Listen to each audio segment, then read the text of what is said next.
so excited.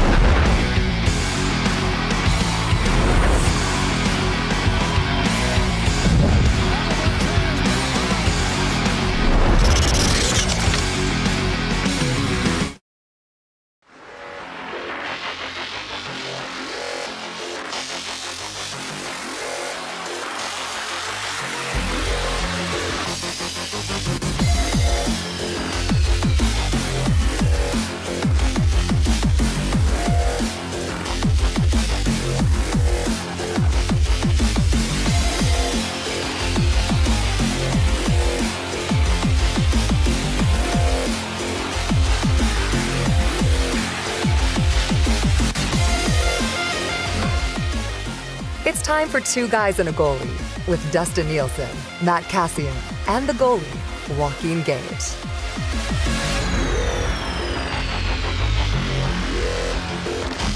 All right, it is 12:05 on Two Guys and a Goalie. What are you up to, Gage? Ready to give it? No, Trev was counting us in, and you know how the guys Wayne's do World? it? Yeah. Remember when they went to the news show and they're like, and they're counting it down? That's us on Cruise FM next week. Except it won't be, because nothing's going to change. They're just doing everything right from here. Two Guys and a Goalie brought to you by GS Construction. They are hiring now. They've been setting the industry standard for 50 years with quality, efficiency, and safety driving their success. GS Construction has a foundation built on teamwork, and now they want you to become a part of the team. Visit www.gsconstruction.ca and click Ready to Work, or visit their page at Indeed.ca. And with the Next Up Person program at GS Construction, it's not just a job, it is a career. Cass, what's up, my man? Hey, you're wearing an EST Golf Classic hat. I am, and I'm going to golf this afternoon. You are? I am. That's nice. That's why I'm wearing. That's why I'm wearing it, guys. Where are you golfing at, buddy?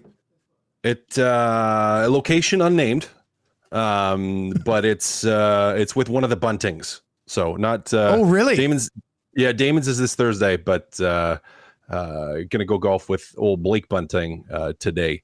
So he's got his little company tournament. So go hang out there for a little bit and smash around a ball. This is like only the third or fourth time I've golfed this summer. I haven't golfed at all. Yeah, I haven't. Gonna be a toasty one. I haven't golfed very often. Very often. Well, I had 3 times last week, but prior to that, I hadn't golfed in like 6 weeks.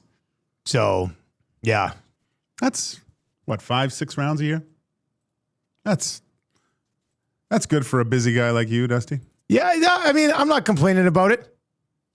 Trev, I need that graphic, but with the GS Construction logo on it. I don't know. Usually, I can just like turn it off and on, but I think the layers are messed up. Move the main studio up. There we go. There we go. Got it. Nice work. There we go. Well, that'll be a fun round today then. Good for you. And great weather too, Cass. It's gonna be toasty. Yeah. I got my sunscreen already packed. Good. That makes sense. So that's ready to go. We'll have some waters already packed and ready to go because got to stay hydrated. But yeah, it'll be fun. Looking forward to it. You should see if you could get Transcend with shorts and just for tan line purposes, because those are really high. Really high. Kind of like the Tommies, like just showing a little skin. A little skin. Maybe I should. A little. It's toasty. Maybe I should just go with the short shorts. If you want to show part of your ball sack, then you can get Tommy shorts. But if you want to just wear regular human shorts, just stick with what you got, buddy. Try to get be okay. Yeah. Oh, yeah. I always go with the try to have your genitalia hanging lower than your tan lines. That's always good. That's always good. Did you guys? Speaking of suntanning, Speaking of suntanning your junk, did you guys ever watch that Liver King documentary? No. Oh yeah. No, I never did. Did you watch that? Oh, I'm so all this about guy the Liver King. suntans, obviously nude. Is that what you're saying, Cass? Is that? Yeah, that was like the guy turned out to be a huge, massive fraud. Right? Oh yeah, massive fraud. If you can't trust Liver King, who can you trust in 2025? Well, you know what? Because I remember when I had some buddies that are very granola, like they just super health and wellness and eating very clean and it's all good. Like eating clean is great. Like big support of that. But they were like wanting to follow some of the unscientific, unproven things that like Liver King was doing. And like one of those was suntanning your testes. And I just like, I remember they were telling me about this, like, oh, how this guy does. And like, he only basically eats like raw meat, and like the guy's absolutely shredded. And they show me, because I'm not really ever on, I have Instagram on my wife's phone, and it's because she made it for me. Like I don't really ever go on there. So it's like they pulled up on their Instagram and they were like showing me this guy's just absolutely shredded, right? Like shredded, like, and not just like really, really fit, but like bulky, shredded, like bodybuilder, like just massive. And I was like, there's no way. I'm like, there's no way this guy's not on some kind of something. But part of his thing was like, yeah, with your testosterone and like suntanning your testes is good for you. False, but so childish. But he did it. And so maybe that's really what Tommy's after. He's still following the Liver King and getting his testes a little bit of sunshine. Would he sit in a machine and have his whole body covered except for his balls? That's red light therapy. No, he could be like outside. No, natural light. Okay. Gotta be natural light, Dusty. Yeah, no, he'd like, because he was down south. I can't remember if it was like Florida or Georgia or something, like some other states, and go outside and let her out. I got it. Red light therapy. You said just on your neck. I was like, oh, Gager got that treatment on his neck, but I realized it was just allowing 1 million goals over your professional hockey career. That makes sense. That's a funny bit. Yeah.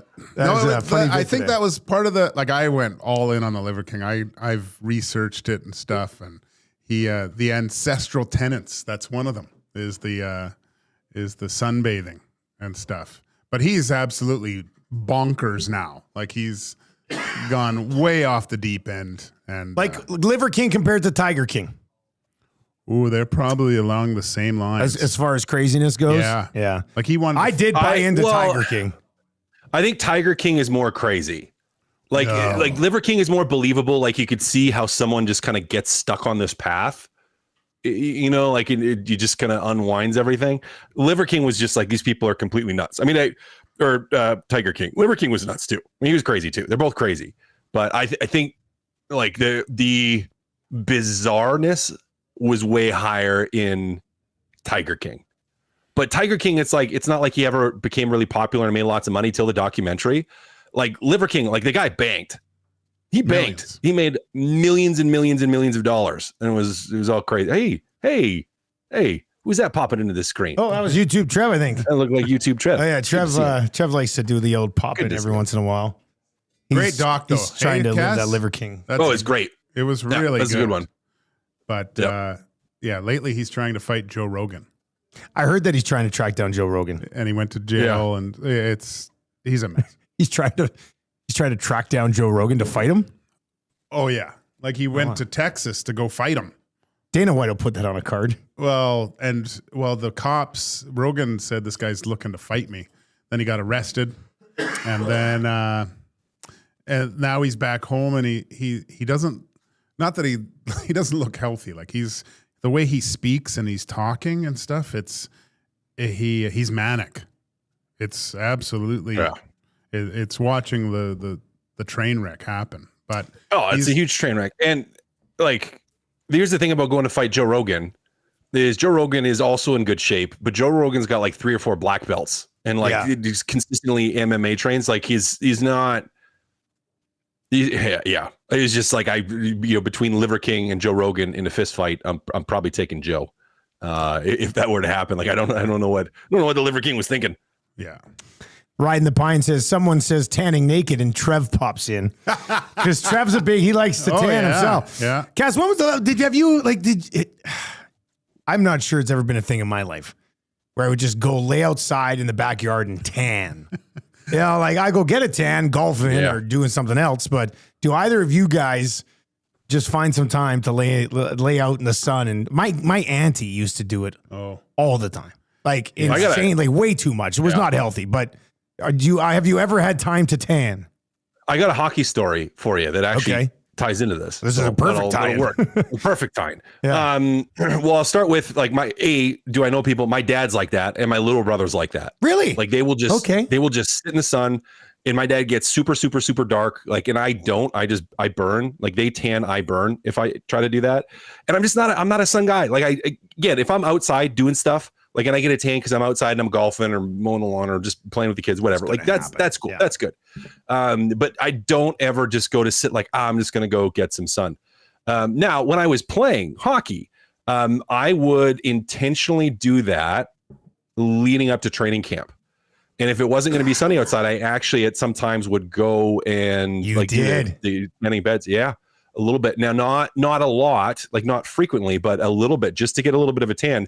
Because when you're entering into training camp, you're going to be poked and prodded. You're going to do all your fat tests and like all your body composition tests, like to see what your fat percentage. You're going to be standing in front, and they're going to be coaches, GMs, and everybody, seeing you with your shirt off when you're doing all your fitness testing and everything. And so instead of being pasty, you want to look healthy. Now, having not like being like dark, but having a little bit of a tan and not just being so pale and pasty white, which I normally am. It's my natural condition. It was like, hey, your muscles look a little bit more defined. You can look in a little bit better shape, and you look a little more healthy.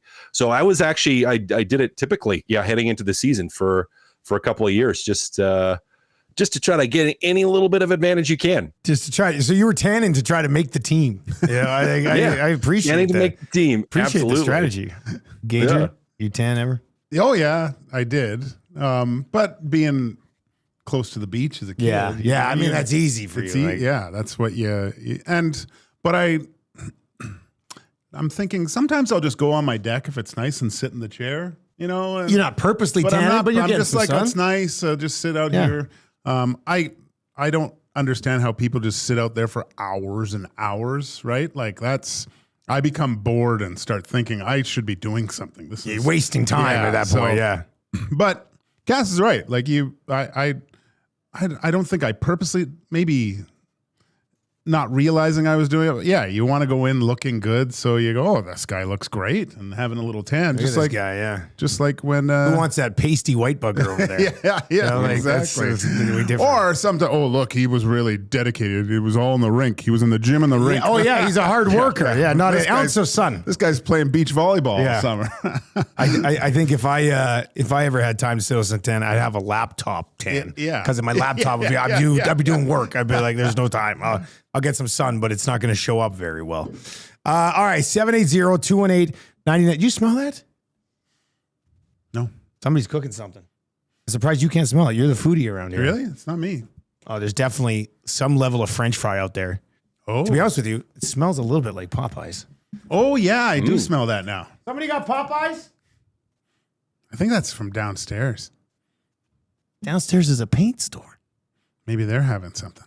Maybe they got. But I did fire up that toaster oven. Something's cooking today. in here right now. It's very nice. The new one? Yeah, I just toasted my sandwich up a little bit. Oh, how was that? Very nice. What was the video game you were playing earlier? You were very into it. That's Matt Mania. I came out and I'm like, Gage, are you coming to do two guys? You're like, I'm about to set a high score. Well, no, I play 2 matches a day now, and I'm on a 77 game match winning streak. What? So, yeah.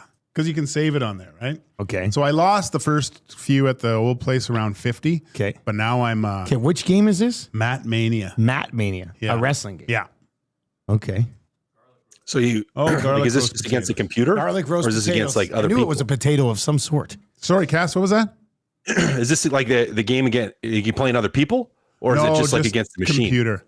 It's an ancient wrestling game that I used to play at the arcade at Athol Murray College in Notre Dame. That's like when I was in high school. I would go out to the mini little arcade down the road and and play this game, or put your quarters up and wait till it was available. So I couldn't believe it was on it. And so I'm dominating right now. Congratulations. Thank you. I haven't had much. I feel like things have just been busier since we moved here. I haven't got a Tecmo game in yet or anything. I'm really starting to get pissed off. It's funny because I think when hockey does start, there's more of I don't know. I find the end of summer, you're just kind of flying by the seat of your pants a little bit. Half of me is looking forward to when my daughter actually goes for photos tomorrow, but for school. Yeah, but I'm kind of looking forward to that monotony or that just the flow of the school to dance. It'll be different now because she's driving though. So yeah, it's weird. Yeah, it'll be weird for me. Yeah, it'll be weird for you this year. Yeah, and it was really bad. I felt bad for my in-laws because they would drive my daughter a lot, right? Oh, and they probably loved it. Oh yeah, they love it, and they make it part of their routine. And so we were over there on the weekend, my wife and I, and they were, well, what does Lily need? And then we're like, well, she drives now, you know. Well, we can still do it. They were just that's tough. They were crushed that their capacity to help has diminished, because now this is the last one. My two nieces are done dance, both at university. My daughter's in grade 12, and so they've helped out for the past 25 years with every single one of their grandkids with stuff, and now it's coming to not an end. There, but still, it's just they don't see them as often anymore. Times are changing. Yeah, times are changing indeed. Heck. Taylor Swift and Travis Kelce got engaged today. I'm sure this will be all the talk on the golf course today for your tournament cast. Kelce and Taylor Swift got engaged. What say you? You know what? I don't care.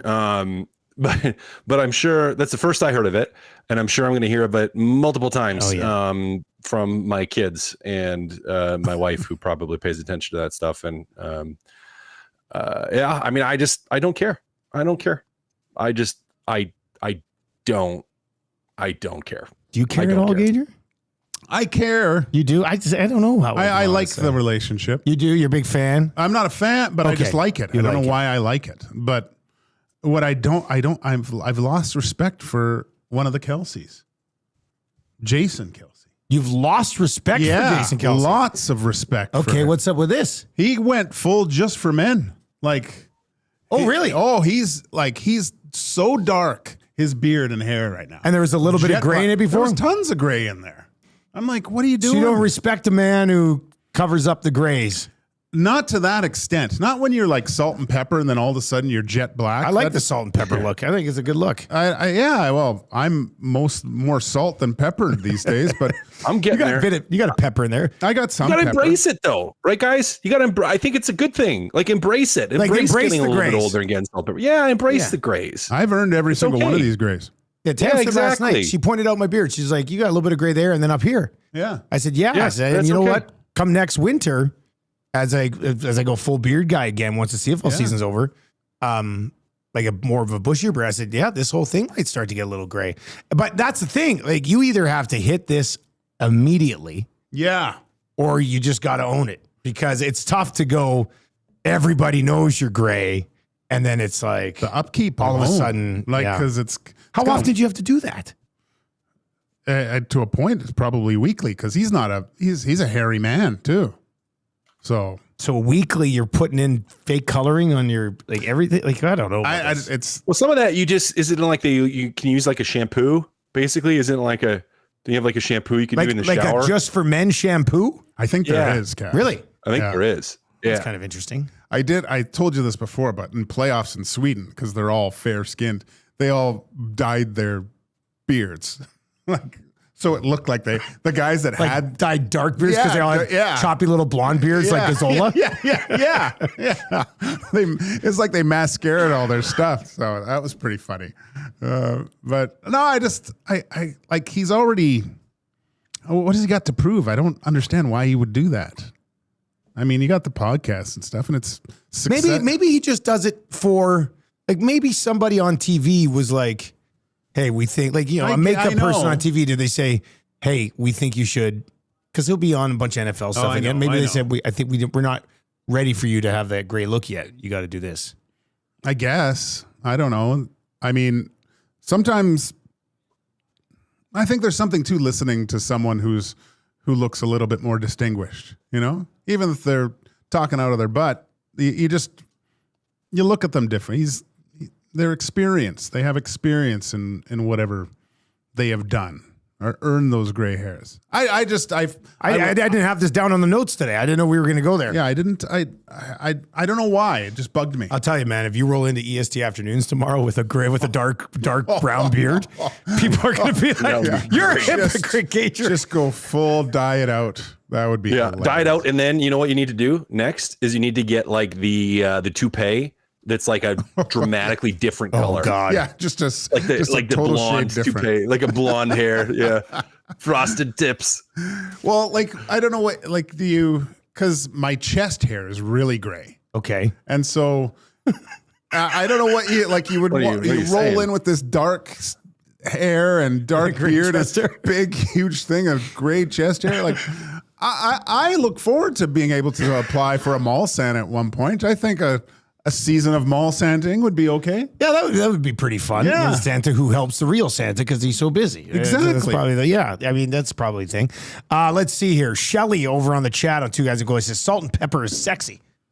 Tango says, Shelly, my wife agrees, but I just want gray.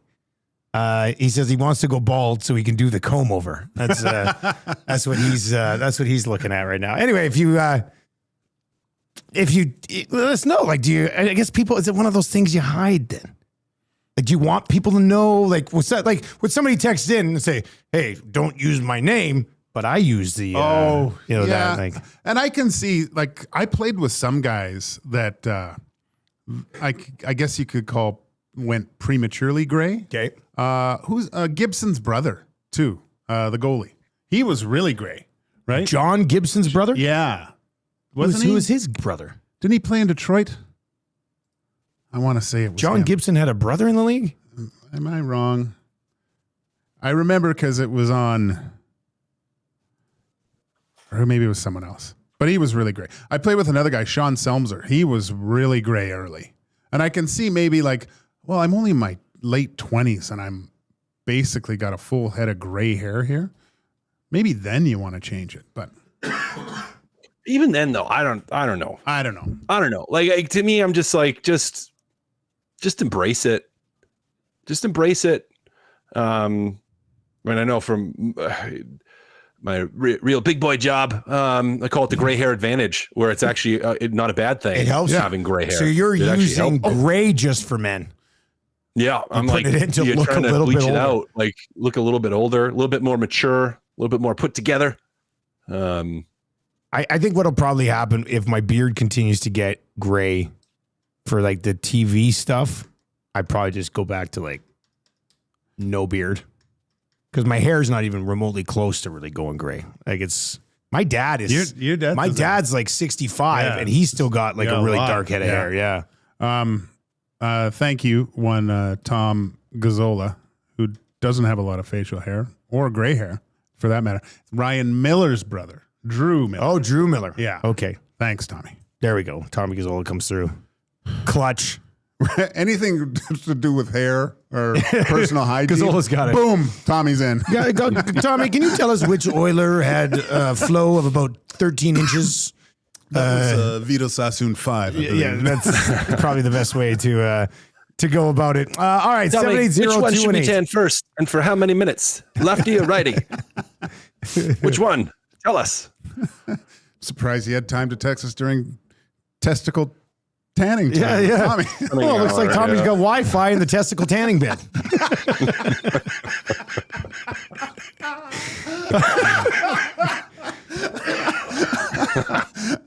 Oh, I wish we could go back to Little Brick because the name of this show would be great. Yeah, well, I mean, we can still put it up. The testicle tanning bed. It's like a child's book. Tommy in the testicle tanning bed.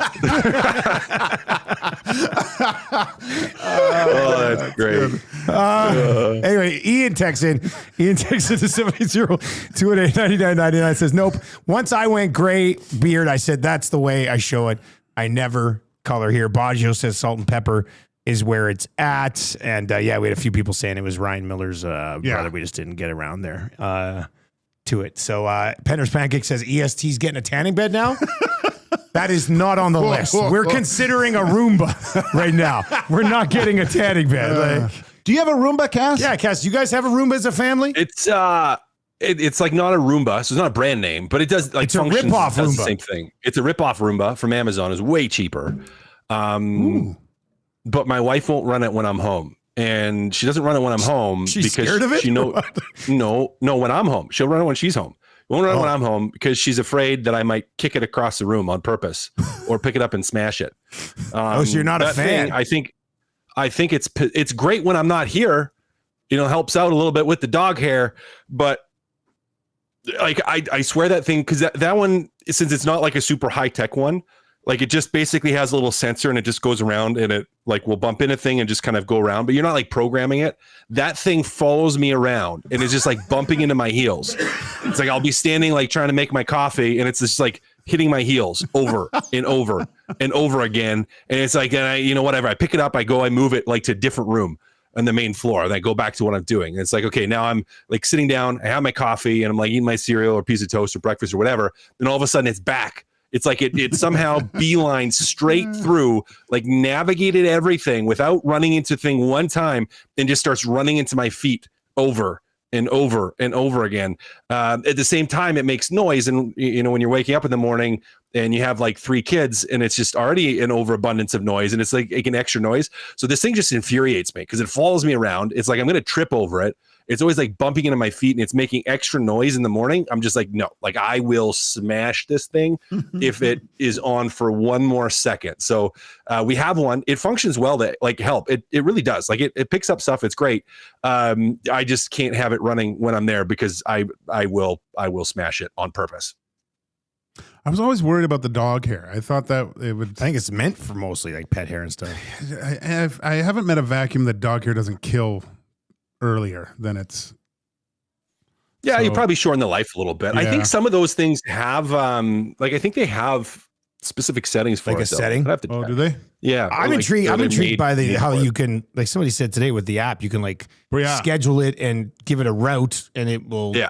I mean, that's It'll do it. That's pretty convenient. See, we don't have like ours isn't that fancy. Like if we had that and it was like it stayed out of my primary area in the morning, fine, we can run it. So that's intriguing, but I'm just too cheap. And I'm like, I don't know, I'll just get the one that just bounces around and does his own thing. After the talk about it this morning, Dusty, I kind of looked for Roombas and stuff. They have them for your lawn too. To cut your lawn? Yeah. That's really lazy. Yeah. Really? So it just constantly goes? Well, you can whatever you program it and it'll go and really. Yeah. You know what though? I understand why. For the lawn? Like it is really lazy for the lawn, but I understand why because it's like it takes time. Yeah. It just takes time, right? And it's like in mid mowing season, it's like I got so much going on that the hour it takes or whatever 50 minutes it takes to trim an edge and then mow the front and back lawn, like man, I could do other stuff with that time. You tan your testicles. You got to stop making me laugh with this cough and tickle in my throat. It's fun. So yesterday I had some meetings here. I didn't leave here till 4:30 and I'm angry when I leave here at 4:30 because I've been here for like almost 12 hours, but the traffic. Oh no. Like I like to be out of here at 2. Yeah. And I'm on cruise control going Yeah. home. So last night I was already sort of frustrated. It was 4:30. I'm leaving. I had to stop, get some stuff for barbecuing last night. And then I get home and so on Sunday I got back from Lethbridge. I was in a fantasy draft there. I get back. Marshall has his 3K swim. And then I told Tam, I said, after the swim, I'll mow the lawn tonight. And the lawn had gotten, I mean, we're talking. Yeah. Now, it still looked kind of nice. Like, it wasn't like there's a bunch of weeds in it and stuff. Yeah. It's just really long grass. So I was like, don't worry, Sunday night I'll do it. And then I told her, and then Sunday night came and I was just like, pretty tired. It's been a long weekend, you know. I'll do it tomorrow night. So I get home. I roll home yesterday around like 5:30, 5 o'clock when I got home. She's mowing the front lawn. And I was just like, damn it. What have I done? And I knew the backyard was already mowed because we always start in the back. Yeah. So I like pull the truck onto the street kind of at the end of the driveway. And I was like, I got it. I'll finish it up. And she's like, no, don't worry. I'm already done. I said, no. I said, I will finish this up. And she was doing the one side. The one side that was left is the one she really doesn't like. Yeah. So then I managed, but it was long. And like the lawnmower was like, you know how it gets so long? It's like, it's almost going to die. And they lift it up. And then, so so I guess maybe I got time for a Roomba lawnmower, a grass cutter, or whatever it is. Well, you're a busy guy in the summer too, right? Well, and then I did the one little section and then I put it all away and I come in and I'm like, whew, glad I got that done. Wow, need a beer. So yeah, anyway, I felt bad. But we both, we let it get really long. Like, it had to be done. The neighbors' yards are all perfect. Yeah, and ours, it didn't look, like I said, it didn't look bad, but the grass got so long, it had to get cut yesterday. You don't want to be that one neighbor, like my one neighbor, that makes the whole neighborhood look dirty. Yeah, I drove past the house the other day in our neighborhood. We are in a decent neighborhood, but the one is just no maintenance, weeds, long. I'm like, what are we doing here? Like, oh yeah, I need one of those guys that goes around on TikTok and like does your yard for free just to get the views. Oh, yeah. I've seen that pop up. Well, but he's got 2 cars that haven't moved in 10 years and scaffolding outside. So this is a little bit more. Yeah, that's true. All right, so let's dive into a few things here on the show today, including the Whipping Boy bracket cast. We've got Shawn Horcoff versus Jesse Puljujärvi.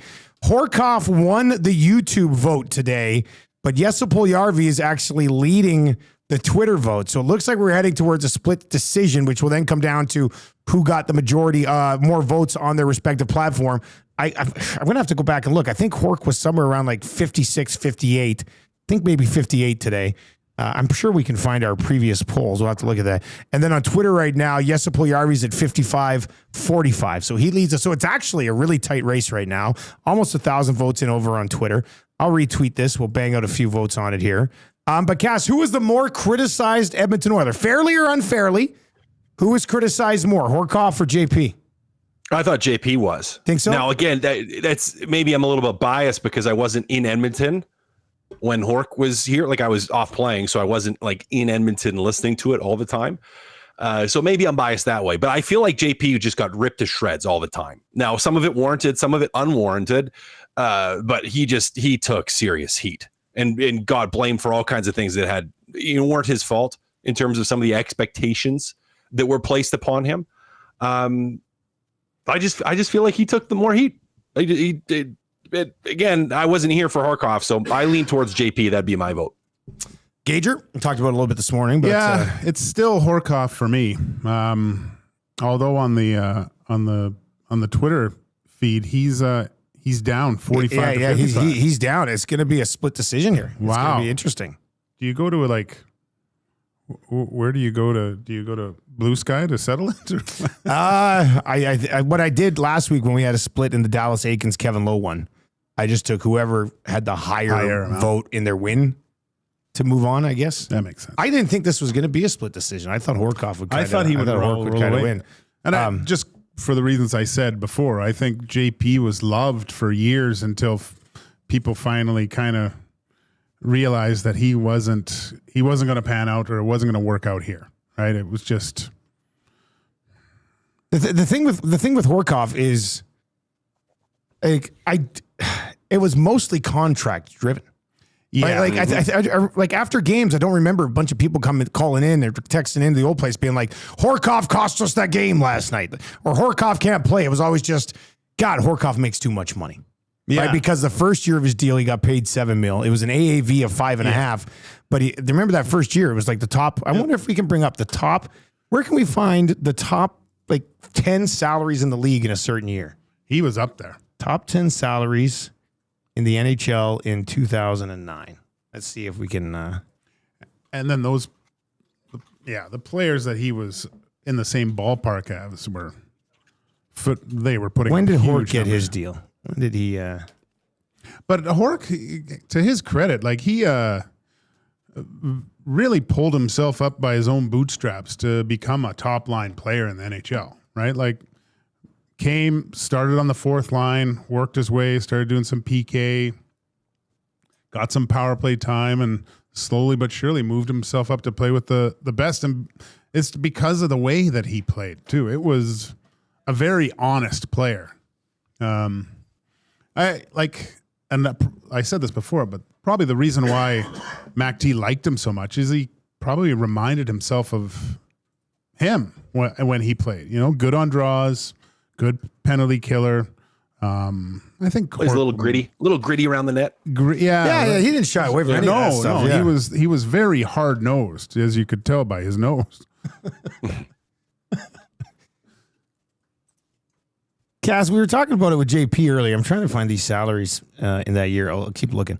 But we were talking about it with Jesse Puljujärvi earlier, and I thought it was a pretty fair comment somebody made this morning in that Jesse Puljujärvi had like 75% of the fan base that kind of support him because he was a lovable dude and you wanted it to work out. Yeah.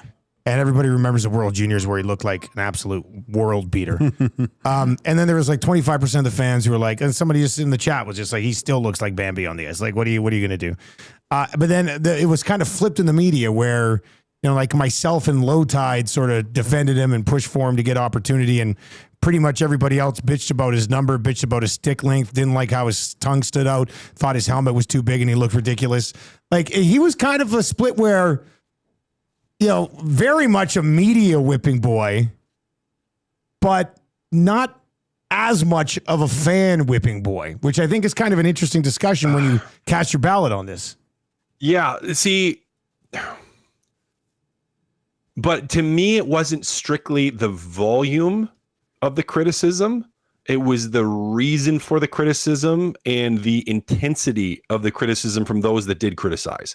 Like, it wasn't that Elver, because you did have people that was, wanted him to succeed and were on his side, but it's like when you're criticizing a player, and as you said, for his helmet not fitting properly, and it's like, and that drives, like, I can't stand this guy, like, get him off the team, his helmet doesn't fit, why doesn't he get a right helmet? And you start criticizing the length of his stick and just criticizing equipment choices. Like, that to me instantly tells me that, hey, something's going on here, because you're not just like critical of some of his play on the ice. Like, it has gone beyond just being like, hey, I wish he would do this differently on the ice, and that it's like turned into almost an infatuation of frustration, because it's like everything they do infuriates you, kind of like that Roomba, right? Like, it does really good things, but because it's like some little things that just drive me nuts, it just makes me want to smash the thing. And it's that kind of this same methodology I'd put to that, because like Horcoff's criticism, most of it, and it may have been more widespread, but it wasn't on how he was as a player. It was strictly on the value of his contract, as you said, right? Where, and again, I wasn't here, so it's hard for me to say exactly, but it's like, you couldn't criticize that he didn't work hard. Right now, you could criticize the dollar value of the contract all day long, but Horcoff came in, he put in the work, he did some good things, played hard, and was one of the better Oilers for a number of years. Where JP is just like, here's a player who is young, who is trying to find his way. You wanted to see successful, and the people, when they would criticize him, just ripped him to pieces, like to absolute pieces. So I guess for me, maybe it's just the intensity of the criticism, not necessarily how widespread it was, but I don't know. I kind of feel like so much of it with a young player like that was just so offside that that's where I give my vote to. You know how sometimes we talk about how we'd love to see certain players play in a different era or what have you? Yeah. A little bit with Puljujärvi, I think social media helped him for people to like him a little bit more. The getting the ride, the pictures with the bison, the pizza, the epic Halloween costume with Darla with his wife as the fish from Finding Nemo. Oh, from Finding Nemo. Yeah. What was the other one you were going to say, Zach? There was Ice Spice. Oh, he went as Ice Spice one year too. Yeah, like really pulled it off. Really pulled it off. He really pulled. So. And I mean, if you throw Horcoff now into today's social media, he probably gets more attention, and they're mad about the contract. Yeah, more. you're right. So yeah, it's kind of this is a weird matchup. It's a weird matchup.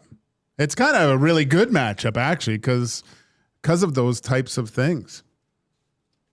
780-218-9999. Let's get to a few of these that have rolled in. Gord says if Tkachuk wasn't taken a few picks later than JP, he wouldn't have had it so bad. But provincial rival getting Tkachuk when we needed that, when it amplified JP's pick and the criticism. Ride the Pine says, I remember complaining about Eberle skating down the ice and then button hooking in the ozone every single damn time. Yeah.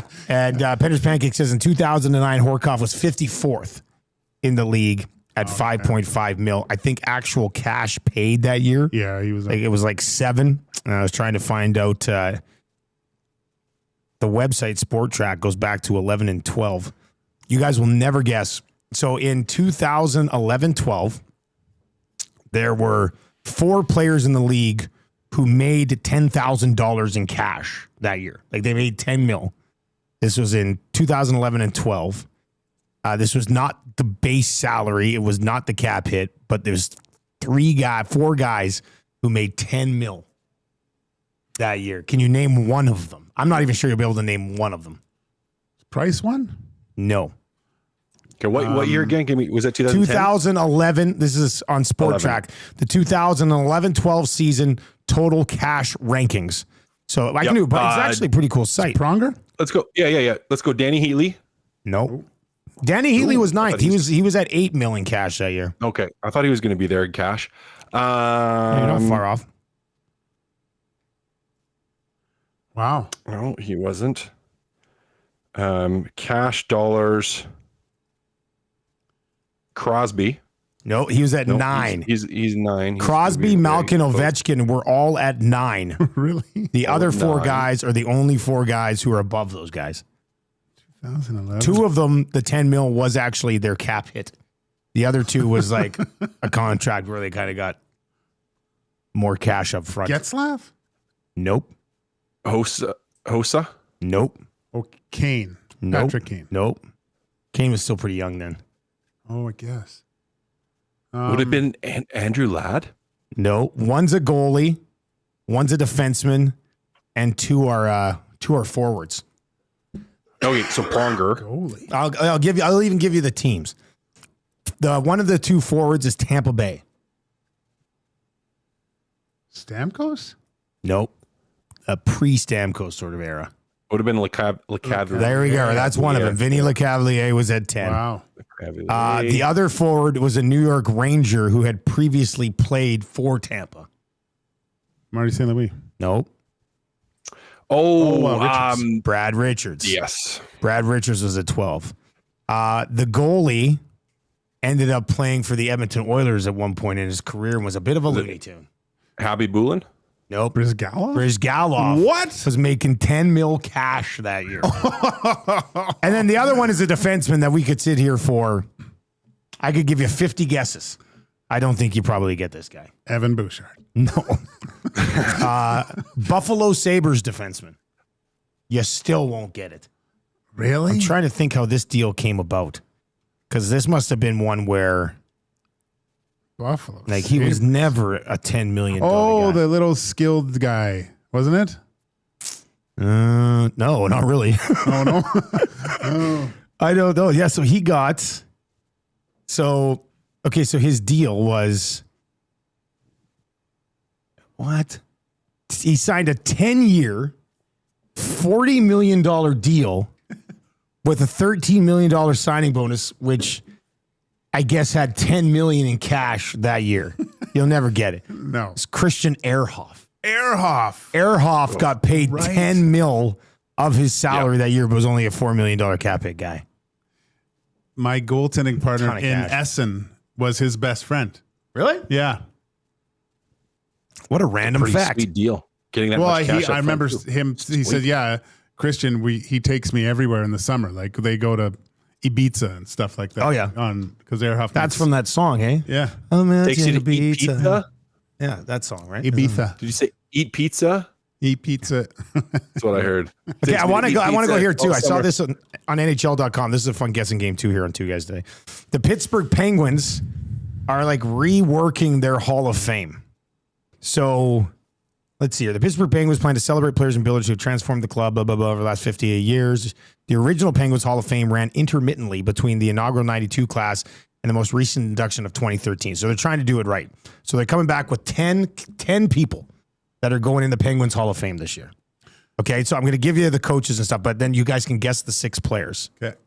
All right. So now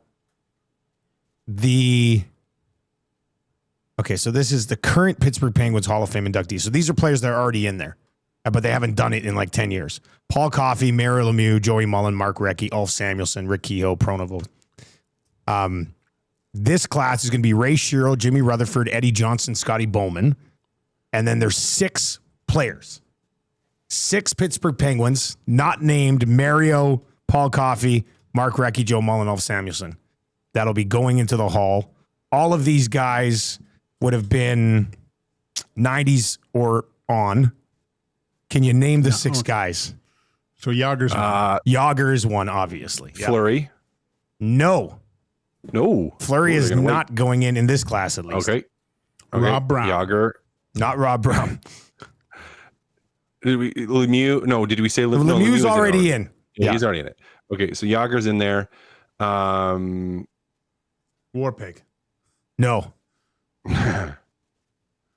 Kunitz? Kunitz? Good one, Gager. Hey, I was just saying at the same time. Did you? I didn't hear it. Sorry, Cass. No, it's the same. No, it's good.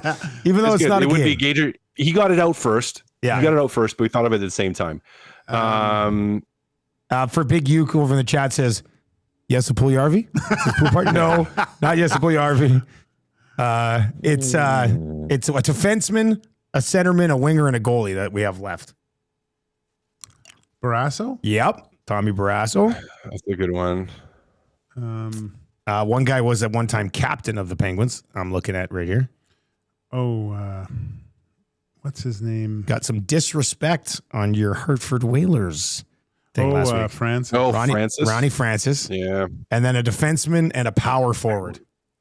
You said Samuelson. Defenseman power. Yeah, Samuelson's already in. They didn't give it a Ginla, did they? Kevin Stevens. Good work, Gager. And now just a defenseman. Just a defenseman. I think he was on both Stanley Cup teams.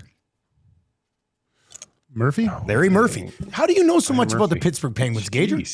Very impressed. Jeez, you would have crushed Cass, him. was that not impressive?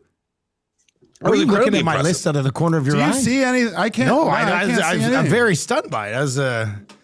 I don't know incredible. why. It was really good. I was really into the NHL back then. How do you just let your Hall of Fame sort of go by the wayside for 10 years, though? These are some good guys. You can make some really once a year. Guys. Like it doesn't seem to make a lot of sense. Saying that, Rob Brown talks about being a Pittsburgh Penguin alum and says it's next level. Like really, whether you played 20 years or a shift, you roll into town and they throw out the red carpet and go to the box and have a really. It's great. Kind of how it should be in a lot of places. I would think. It probably is how it would be. Yeah. Yep. Penner's Pancake says Gager is like a walking Pittsburgh Penguin Wikipedia page.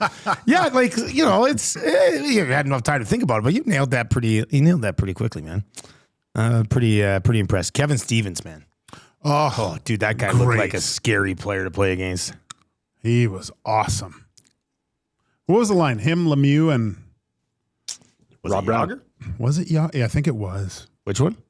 Yager. Yeah, Yager, Stevens, Lemieux. And Mario Lemieux. Let's see, 1992 Pittsburgh Penguins.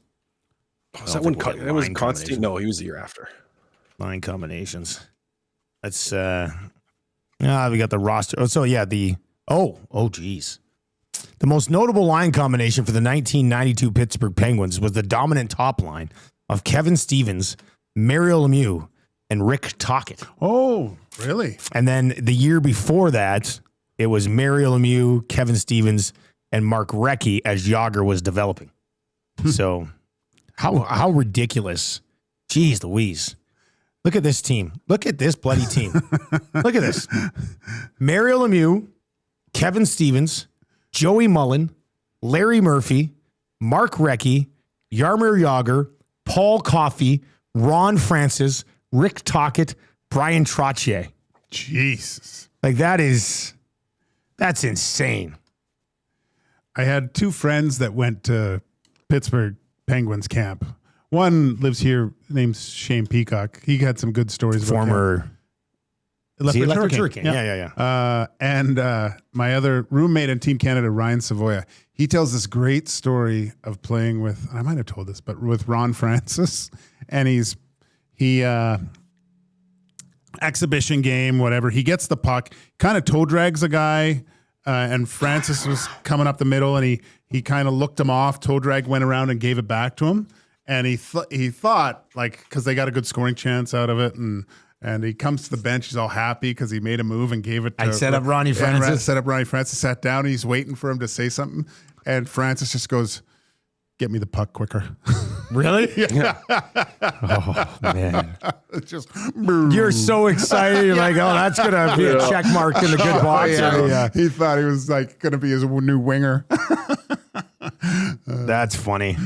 Imagine having Kevin Stevens and Rick Tocchet on the same team. Well, you kind of had forwards go. Well, who are you going to put out against them too, right? Like if you put out your your so-called tough guys, they're going to get scored on. First of all, you're going to get torched. And then if you try to put skill on skill, they're just going to beat you up. And then Mario's going to have his way with you anyway. And if you got by them, Ulf Samuelsson would destroy your knees as soon as you came in over the blue line. To this day, Cam Neely still says if he sees Ulf Samuelsson walking across on the other side of the street, he'll go over there and kill him. He should. Yeah.